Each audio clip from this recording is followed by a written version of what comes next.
Obviamente, esta caída de precios que se está viendo simplemente lo que ratifica es la tendencia al descenso en los precios petroleros a nivel mundial. Como hablamos en una oportunidad en una entrevista en febrero de este año, yo te mencionaba de que en ese momento había un ascenso de los precios petroleros, pero era simplemente una corrección técnica. La tendencia a la baja está definitivamente en proceso y en este momento estamos viendo parte de esa caída. En este momento el promedio de los precios indicadores, el West Texas y el Brent, está alrededor de $45 el barril.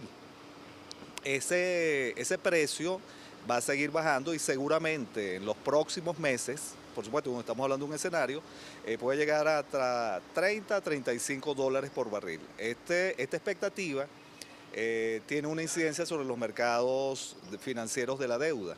En el caso específico venezolano, tanto los bonos soberanos como los de PDVSA, seguramente vamos a observar una tendencia también a caída. En los meses anteriores este precio llegó a su precio mínimo, que fue alrededor de 30 a $35, perdón, 35% de su valor. En los próximos meses vamos a ver un precio más o menos similar. Entrándonos más bien en las economías consumidoras de petróleo a nivel mundial, tú has mencionado una que está en desaceleración, que es China. Pero sin embargo hay que tomar en cuenta que la eurozona también está en un proceso de muy leve recuperación. Por supuesto, la demanda de petróleo por ese lado también es baja y Japón está en un proceso también de desaceleración. La combinación de ese consumo a nivel agregado, a nivel mundial, incide también en el precio de las materias primas, que incluyendo el petróleo. En el caso del Brasil, acuérdate que Brasil también es productor de petróleo. Ellos están entrando en un proceso también de posible recesión, pero también está asociado a la baja de los precios del petróleo. Hay una expectativa, hay que recordar que a diferencia de las economías grandes que hemos hablado, Eurozona, Japón, China, Estados Unidos está saliendo de una recesión, está de hecho en franca recuperación. De hecho, para ellos evitar proceso inflacionario, se va a tomar la decisión, la Reserva Federal de allá va a tomar la decisión de incrementar las tasas de interés y paralizar el plan el programa de expansión monetaria que venía andando. El hecho de que Estados Unidos suba la tasa de interés y se vuelva a revalorizar el dólar en los mercados cambiarios va a hacer que todas las monedas a nivel mundial tiendan a la baja, sin hacer nada esos países. Por supuesto, ese impacto de las tasas de interés o la subida de tasas de interés de Estados Unidos también va a impactar el mercado de deuda a nivel internacional y también las cotizaciones bursátiles de las diversas bolsas de valores. Eso lo vamos a ver seguramente en los próximos meses. Por supuesto, la deuda venezolana va a tender también, es otro factor que va a ser a presionarla hacia la baja. El hecho de que suba la tasa de interés en Estados Unidos hace más atractivos los papeles americanos, dada la estabilidad de la economía de allá. Al comparar un bono del Tesoro que pague un 2%, comparado con un bono soberano venezolano que paga el 7, 8%, obviamente estamos hablando del factor riesgo. Allá hay menos riesgo que una economía como la venezolana. Entonces, por supuesto hay compradores, pero claro, diversificando siempre. El papel venezolano comparado con el bono del Tesoro americano es un papel que son para, vamos a llamarlo, inversionistas un poquito más agresivos. Yo lo que recomiendo es, bueno, también pueden comprar bonos venezolanos, haciendo una cartera de inversión donde diversifiquen el riesgo, añadiendo bonos del Tesoro americano. ¿Puede Venezuela honrar sus compromisos de pago a pesar de la caída en los precios del petróleo? Los escenarios que hay con respecto al precio del petróleo es que van a estar más bajos de los que tenemos actualmente, ¿verdad? Venezuela, en cuanto al pago de esa deuda, hay que tomar en cuenta que Venezuela su economía es solvente. Solvente porque hay una serie de activos que superan o igualan el monto total de la deuda externa. El problema, como lo hablamos también tú y yo hace unos meses, en otra entrevista, el problema es un problema de caja a corto plazo. Si vamos al efectivo, al flujo de caja de corto plazo, no habría cómo pagar. Pero es un problema simplemente de liquidez. Simplemente cuando llegue el momento del año que viene, los montos que estamos hablando, que son montos bastante importantes de vencimiento de bonos, para ese momento habrá que tomar medidas que tienen que ver con la venta de parte de los activos que tiene el Estado.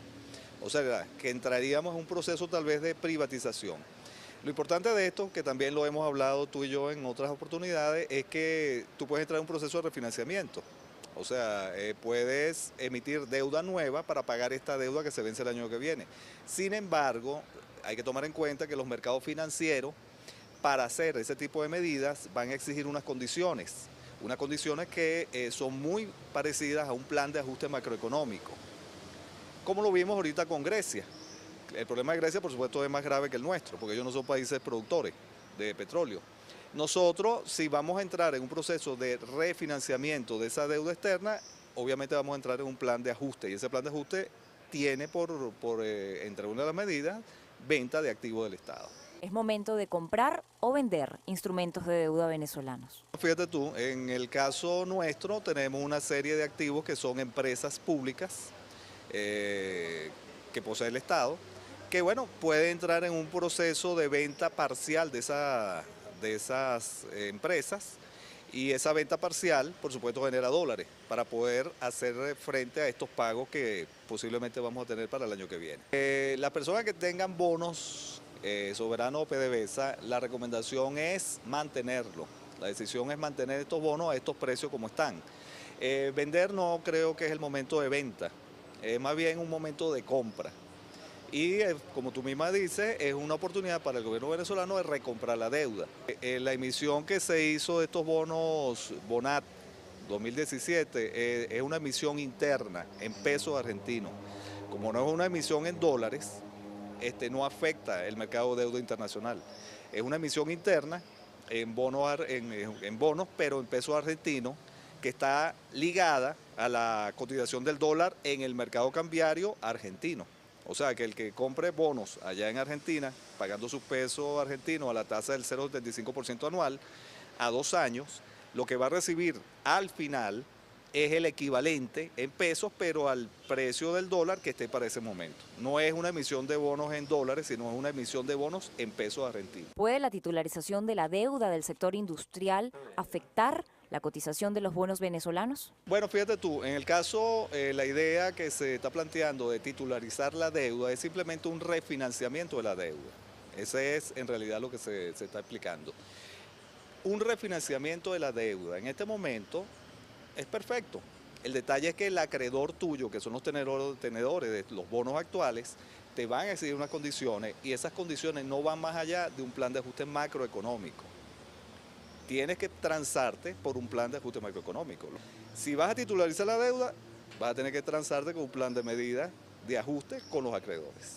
Lo importante es resolver el problema de la deuda, o refinanciándola o pagándola. Pero vuelvo a repetir, tienes que dar unas condiciones, y las condiciones son no más que ajustar la economía. Tienes que ajustarla, tienes que... No es necesario hacer una nueva emisión. No, para nada. Tú puedes, bueno, de hecho, si la vas a pagar, se acabó la deuda, si la vas a pagar. Pues. Y si no la vas a pagar, tienes que refinanciarla. Y hay que recordar... Utilizar instrumentos que tienes en el mercado y convertirlos en el instrumento de pago para el sector industrial, refinanciando. Sí lo puedes hacer. O reestructurando esa deuda. Sí lo puedes hacer, reestructurando la deuda. Lo importante, como vuelvo a repetir, pero tienes que aplicar unas medidas que dé confianza a quien quiera comprar esos nuevos títulos refinanciados o no. Tienes que liberar los precios de los servicios públicos, tienes que aumentar el precio de la gasolina, obviamente, y por supuesto, dentro de todo ese esquema, tienes que reabrir el Fondo de Estabilización Macroeconómica para cuando vengan otra vez los ingresos petroleros altos.